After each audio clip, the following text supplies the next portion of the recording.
आइए दो चरों का रैखिक समीकरण आलेख विधि से हल करते हैं। इसमें आलेख विधि से एक प्रश्न दिया गया है। प्रश्न है समीकरण x + 2y = 3, 4x + 3y = 2 को आलेख विधि से हल कीजिए।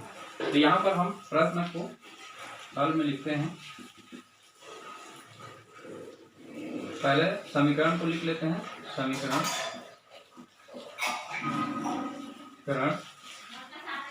x + 2y = 3, 4x + 3y = 2। इसको मान लेते हैं समीकरण 1 और ये समीकरण 2। अब यहाँ पर हम समीकरण 1 से हल करते हैं। समीकरण 1 से हल करेंगे तो यहाँ पर हो जाएगा x + 2y = 3 और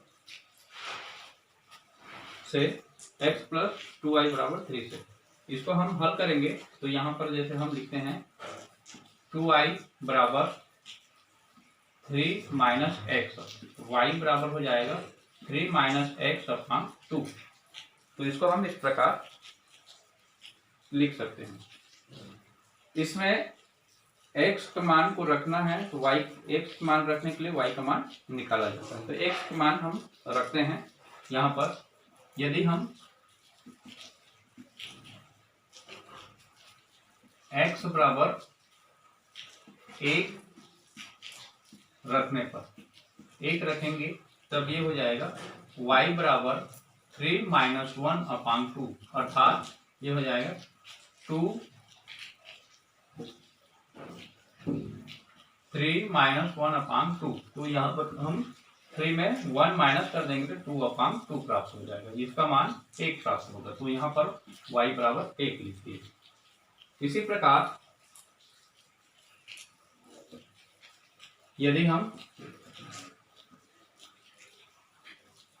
y का मान हम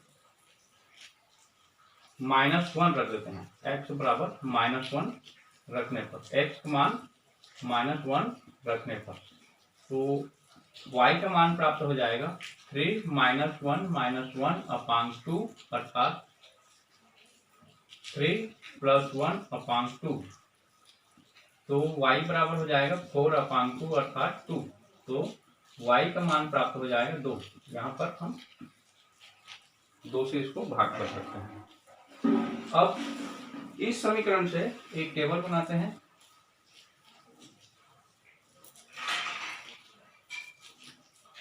यहाँ पर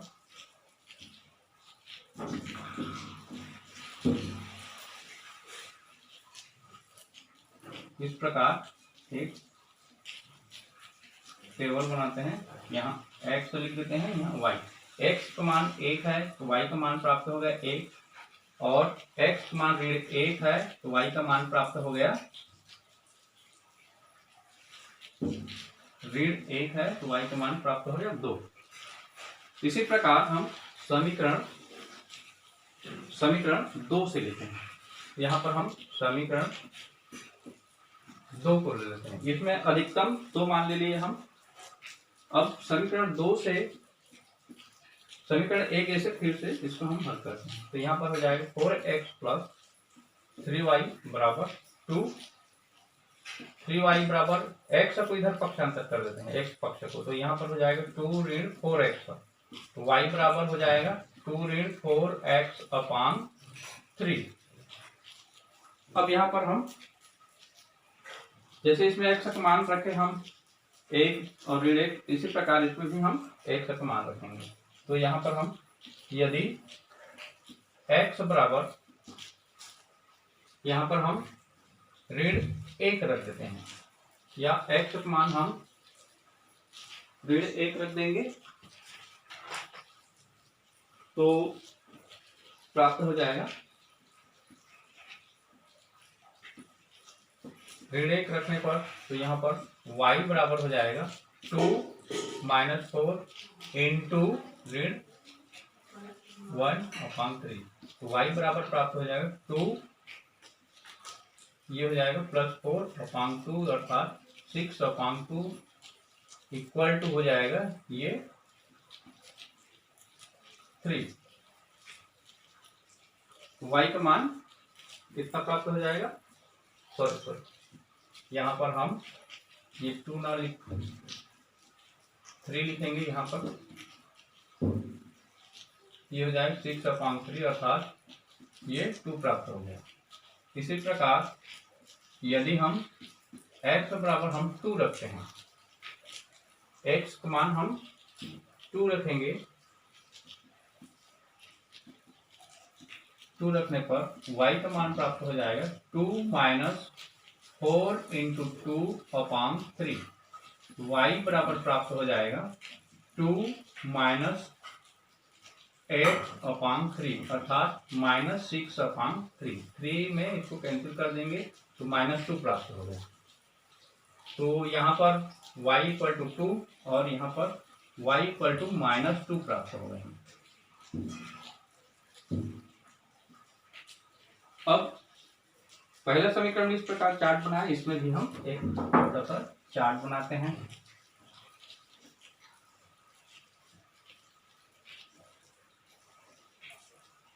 x और यहाँ पर y रख देते हैं। x का मान प्राप्त होता है, x का मान हम रखे हैं -1, तो y का मान हो जाएगा 2 और यहाँ पर x का मान 2 रखे तो y का मान -2 प्राप्त होता है, -2। तो ये अब इस दोनों समीकरण से हम एक ग्राफ बनाते हैं। तो यहाँ पर हम ग्राफ बनाते हैं।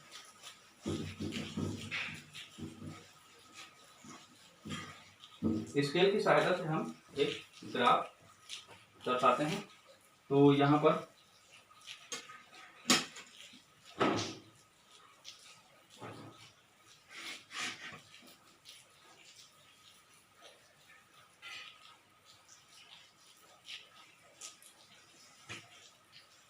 आलेख दर्शा रहे हैं, यहाँ पर इस प्रकार ऊपर से इसी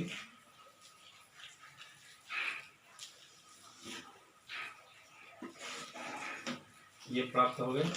इसको हम x एक्सिस मानेंगे, इसको y एक्सिस, इसको x डैश, इसको y डैश मानेंगे। अब यहाँ पर हम x के मान को, x के मान और y के मान को क्रमशः यहाँ पर लिख देते हैं। समीकरण 1 से x का मान x और y के लिए प्राप्त हुआ है 1 और 1 और यहाँ पर ऋण 1 और 2 प्राप्त हुआ। यहाँ पर समीकरण 2 से प्राप्त हुआ है x और y का मान यहाँ ऋण 1 और 2 प्राप्त हुआ है और 2 और ऋण 2 प्राप्त हुआ है। ये अब यहाँ पर हम इसको हम दर्शाएंगे। तो ये मूल बिंदु 0 से 1 2 3 4 5, इसी प्रकार 1 2 3 4 5, इधर से भी 1 2 3 4 5, इधर से भी हम 1 2 3 4 5 इस प्रकार दर्शाते हैं। यहाँ 1 2 3 4 5 6, यहाँ पर 1 2 3 4 5, आगे भी कर सकते हैं 6, यहाँ ऋण 1 ऋण 2 ऋण 3 ऋण 4 ऋण 5, ये ऋणात्मक मान में आता है। यहाँ ऋण 5 ऋण 4 ऋण 3 ऋण 2 ऋण 1, इस प्रकार इसके मान को आगे हम बढ़ा सकते हैं। अब यहाँ पर देखो समीकरण 1 में 1 और 1 आया, तो यहाँ पर हम ये 1 है ये 1 है, तो यहाँ पर हम पॉइंट रख दिए। उसके बाद ऋण 1 और 2 प्राप्त हुआ, तो यहाँ पर हम ऋण 1 और 2 यहाँ से ये सीध में ले लेंगे, यहाँ पर ये हो जाएगा। इसको हम ऋण 1 और 2 लिखते हैं और इसको हम लिखते हैं 1 और 1। इसी प्रकार समीकरण दो से ऋण 1 और 2 प्राप्त हो गया यहीं पर, और ऋण 2 और 2 प्राप्त हुआ, तो x का मान 2 और ऋण 2 प्राप्त हुआ। तो ये इसकी बिंदु यहाँ पर है, यहाँ पर ऋण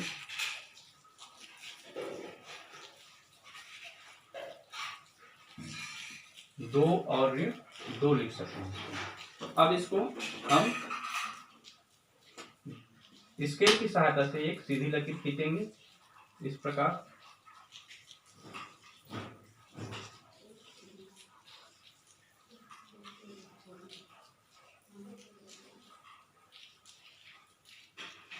इस प्रकार एक सीधी लकीर खींचेंगे। इसी प्रकार इसको भी हम स्केल की सहायता से दूसरी रेखा को हम इस प्रकार सीधी लकीर खींचेंगे।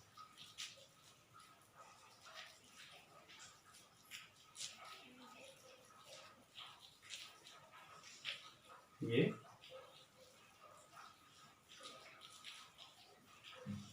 इस प्रकार प्राप्त होगा।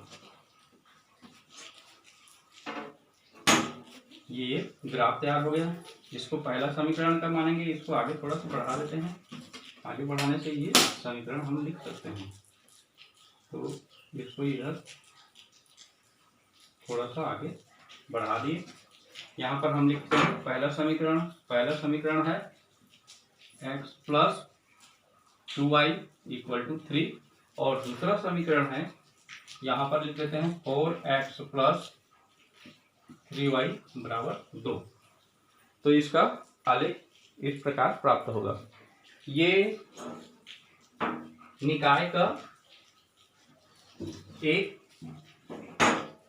अद्वितीय हल है, क्योंकि इसकी रेखाएं प्राप्त हुई है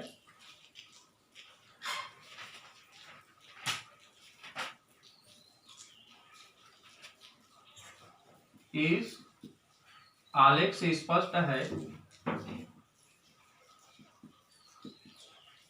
आलेख से स्पष्ट है कि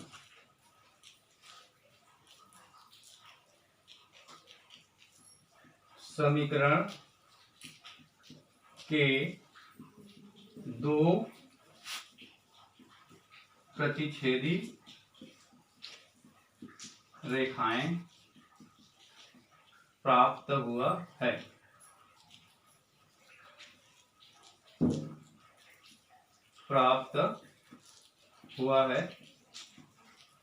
अतः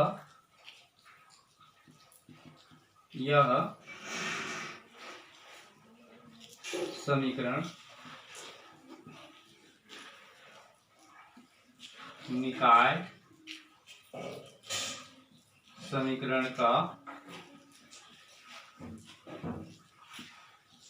एक अद्वितीय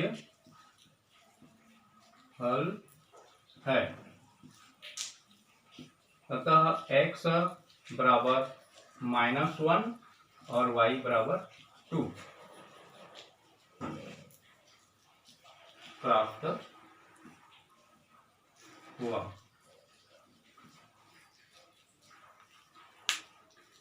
तो इस प्रकार ये प्रश्न हल हो गया। नेक्स्ट वीडियो में हम दूसरा प्रश्न बताएंगे।